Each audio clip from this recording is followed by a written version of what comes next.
Hi there, and welcome to Stony Brook. My name is Lara Hunter, and I work for something on campus called the Center for Prevention and Outreach. We're here to talk to you today about some things that may impact your student success, discuss what those things are and how to recognize them, and then also let you know resources on campus and where you can go for help. Does anyone recognize this symbol? This is our community pledge. The community pledge was a pledge made by students to demonstrate their commitment to one another and to ensure that we are a campus that respects one another and takes care of one another. Now, you are part of that campus community as well. And so we need you to take on that pledge and to ensure an ongoing commitment to the university and to the students around us. So how do you do that? What does that mean?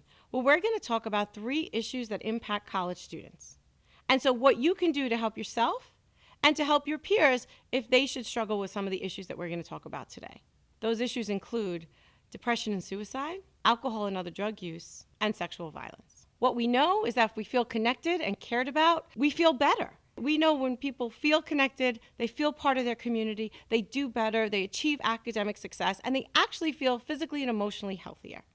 Being connected to your community matters. So I'm actually going to turn it over to my esteemed colleague, Christine Saras, to talk to you now about issues that may impact students that have to do with depression and suicide. Hi, my name is Christine Saras, and I'm one of the counselors at the Center for Prevention and Outreach. I'm going to talk to you a little bit about some of the things that might affect you as far as your mental and emotional health.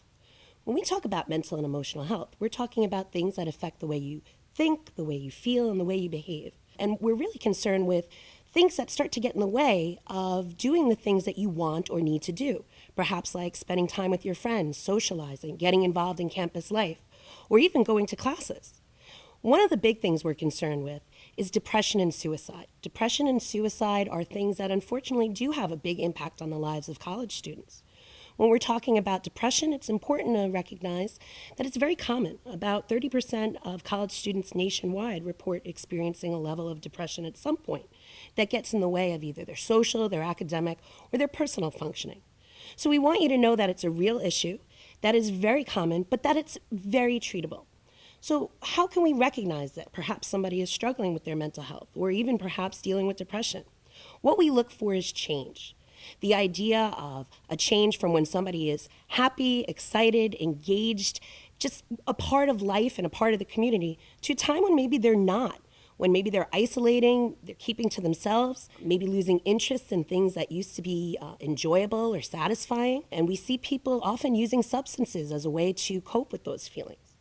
So again, we want you to recognize that change is a key indicator that people may be struggling with depression or other mental health issues. And we want you to know what to look for. So we're talking about changes in your physical health, so your eating or your sleeping patterns. We're talking about changes in your thoughts and in your feelings. So maybe going from, again, being happy and outgoing to maybe feeling more withdrawn and not so engaged with people in your community. We can think about social withdrawal. We can talk about other kinds of changes that just aren't where you were before. What we want you to know is that these things, we can recognize them through these symptoms of emotional, psychological, or behavioral changes. But we want you to know that one of the things we're really concerned with is suicide. Suicide, unfortunately, is the second leading cause of death for college students nationwide. We know roughly 1,100 college students die every year by suicide. But we want you to know that about 90% of the people who attempt suicide do give signs. So what kind of signs are we talking about? We're talking about, more often than not, people saying something, people verbally giving an indication that they're thinking about harming or killing themselves. Sometimes it's something very straightforward. I want to kill myself. Well, you know what the person's thinking when you hear that. You just might not be sure what to do about it. Sometimes you might hear something that's a little less vague or a little less specific. Somebody talking about how they wish they were never born. That might not tell you that they're thinking about suicide, but it certainly tells you that they're struggling, that there's something going on there. We also see people giving things away, and again, really extreme changes in their mood or in their behavior. So we want you to know what to recognize, but we also want you to know what to do when you see these types of signs of distress. On campus, we have a center called Counseling and Psychological Services. This is the place where students who are struggling with any mental health, alcohol or other drug issue, sexual violence, other relationship issues, anything that gets in the way of a student's emotional or psychological health and well-being is something that CAPS can help you with. CAPS is located on the second floor of Student Health Services, so as you get to know campus, you'll find out that that's kind of in between H Quad and the stadium. And they're open regular business hours, Monday through Friday, 9 to 5. You can walk in or you can call. You'll be getting some resource information, but just so you know, the number there is 631-632-6720. Call anytime, reach out, you're not alone. So now we're going to talk about alcohol and other drugs. What comes to mind when you think about alcohol and drug use in college? You probably think of some of the stuff you've seen in the media, right? Parties, things like Old School and Animal House. But is it really like that? Actually, it's not, right? We know that most college students don't drink or use drugs in that way. Actually, more than half of our students report not drinking in the last 30 days at all. And those who did drink had 3 or fewer drinks. And why don't college students drink and use drugs the way that we may see on TV?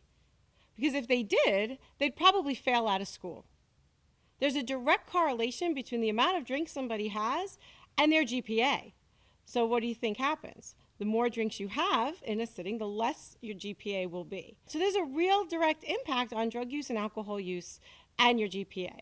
So if we want to do well, we know that we need to drink or use drugs less or not at all. What happens with alcohol and drug use in college? Right? We know that 30% of students will report missing a class, failing out of school, or not attending class as a result of their alcohol and drug use. And every year in the United States, 169,000 college freshmen won't make it through their freshman year because of complications as a result of their alcohol and drug use. So that's pretty serious. So what happens? Well, I talked before about a drink, right? How many drinks in correlation to your GPA. So it may be important to know what is a drink. It may not be what you think. You see our little friend, the Solo cup here. Some of you may have seen this before. If you look at the bottom ring, if we're talking about hard liquor, that's actually 1 drink equivalent, right? So that's not a lot at all. Beer is 12 ounces and wine maybe 5 or 6 ounces, and you can see it delineated for you on the cup. So when we think about drinking 1 drink, we're talking about drinking not very much at all. And why is that important? Because we know the more somebody drinks, the more they put themselves at risk. And that could be a risk for a lot of different variables, like we talked about GPA, it could be health risks, a whole bunch of other risks. But the greatest risk is death. And we know that in this country, about 1,825 college students will die every year from alcohol poisoning. So that's pretty serious. So we talked before about being part of this community, and what does that mean? That means as part of this community, how do we take care of our friends that may have had too much to drink? And so that means looking for the signs and calling for help. If you see somebody who's had too much to drink, and maybe they're incoherent or semi-incoherent or passed out, they need emergency help. And we encourage you to call 911 or campus police, which will be 632-3333 on behalf of somebody who's had too much to drink. Every second counts, so please get them help. Another drug of concern these days is heroin. And we know that people can die from heroin overdose. And so what we encourage you to do and really want you to do is to please call for help for someone that may be in the midst of an overdose. A heroin overdose can be reversed. All they need is to get help and to get help fast. So if you know somebody who's showing signs of being in a drug overdose or a heroin overdose, please call for help right away. And we know here, we talked before about how we take care of one another. We know that 90% of our students will call for an ambulance on behalf of a peer who's in the midst of either an alcohol or drug overdose. Everybody's doing it, right? We're calling for help. We have something on this campus called the Red Watch Band program. That's a training program where you get that awesome red watch, but you also learn what are the signs of acute overdose and how do I get help for a friend in need and what happens when I call for help. So we encourage you to check it out and sign up for the program and save a life. So we talked before about what you can do when someone is in imminent danger from alcohol or drug use. But what if you notice that a friend, a peer, or yourself may start having problems as a result of your use? There are some things that you can look for. You may see a loss of interest. Somebody has a sudden change in appearance. There may be mood swings, irritability, unexplained giddiness. Maybe there's a drop in academic performance, or maybe somebody's not coming out as much anymore. Right? We may see signs that somebody may be struggling with alcohol or drug use. And so we want you to know where you can go on campus to get help for your friend or for yourself if that may be something you're struggling with. We have counseling and psychological services. So we talked about that before. That's a general place, but you can get help for alcohol and drug use, or even if you have some questions about it. Through our staff at Counseling and Psychological Services, you can walk in. We also have a great program on campus, a recovery program for students that are in recovery from alcohol and drug use. That's a program run by students for students where they can get help from one another. And we also have student run self help meetings, AA meetings on campus. So please, if you think that you may have a problem or someone you know may be struggling, don't hesitate to get them help. The help is free and confidential on our campus. Something else we really want you to know about is our student conduct code. Stony Brook University follows all New York State laws when it comes to alcohol and drug use. So, if you know the code, you know if you are in violation of the code. Drinking under 21 is illegal in New York State. It's illegal on our campus. Illicit drug use and use of illicit substances are also illegal on our campus. And sharing prescriptions is a federal offense. So please know the code so that you are not inadvertently in violation of it, and understand that Stony Brook takes this seriously and that we will enforce sanctions for students that do break our university code on alcohol and drug use. Hi, my name is Smith. I am a counselor at Center for Prevention and Outreach. Recently, you heard from my colleagues about depression and suicide as well as alcohol and other drugs. And I'm going to talk about the third issue that is very prevalent but has a huge impact on college students, which is sexual violence. Let's start out with the definition. Sexual violence is a general umbrella term which refers to unwanted contact. It can be harassment, stalking, sexual assault, or rape. It can be visual, like someone winks at you or looks at you or flashes you in a kind of uncomfortable manner, or verbal, saying things, lewd remarks, jokes, sexual assault remarks that just makes you very uncomfortable. Or it can be physical, touching, sexual contacts, unwanted contacts, groping, rape, anything. So basically, sexual violence is the whole spectrum of stuff that makes you feel uncomfortable, and it is basically unwanted. So now let's look at this problem. It's a very common problem in all our communities all across the United States, and our university is no exception. What we know nationally is 1 in 5 women or 1 in 8 men experience some form of sexual violence in their 4 years of college. Now, it's not a women's issue as it used to be believed. It crosses gender, sexual orientation, race, ethnicity. So it is a community problem. Also, we know that 80 to 90% of the people are assaulted by a non-stranger, which means that the person who's the perpetrator can be an intimate partner or just person you just met. But it also busts away the myth that a perpetrator is a person who just comes out of the dark with a knife in hand. So it is basically a person that the victim knew and was in contact with. And also what we know, alcohol is a number one date rape drug. Alcohol was present when assaults happen, and it's a very common date rape drug. So let's understand this problem. Let's talk about how we come to believe in this, what happens here, okay? So something called as rape myths. All our lives, since we are kids, we have heard about different safety tips that you're supposed to do to avoid that stranger or the danger which comes with the stranger lurking in the dark. We learned about watch your drinks, don't walk alone, don't talk to a stranger, and sometimes rape myths like what kind of clothes you're supposed to wear, or men can never get raped. So all these false beliefs, what it does is just make you think that you can prevent this crime by doing some things. But what it does is it puts the blame on the victim. It tells the victim what you should or should not do and how you might have invited this attack on you, which is basically it does nothing, rape myths does nothing but to blame the victim and make them responsible for the crime that happened to them. But in this conversation, we miss out the two other parts to it.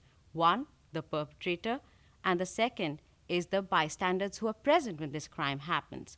So what do we understand about perpetrators? We know that perpetrators generally know their victim.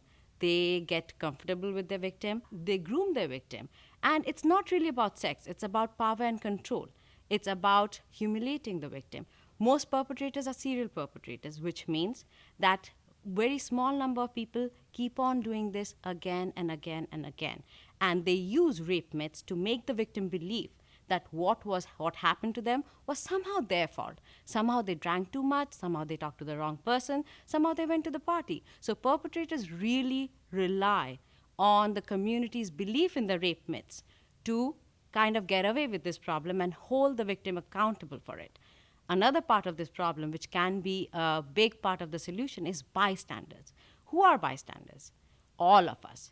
Bystander is you when you're in a party or you're in a classroom, you watching something happen. We can all be very active bystanders and prevent this crime happening in our community. So, what do? When you see something, say something. When you see someone getting dragged into a room and you're not really sure, and you will know it, it's kind of this uncomfortable feeling when you see something's happening and you want to say something, do say something. It doesn't have to be big, it can be just something, hey, do you know this person?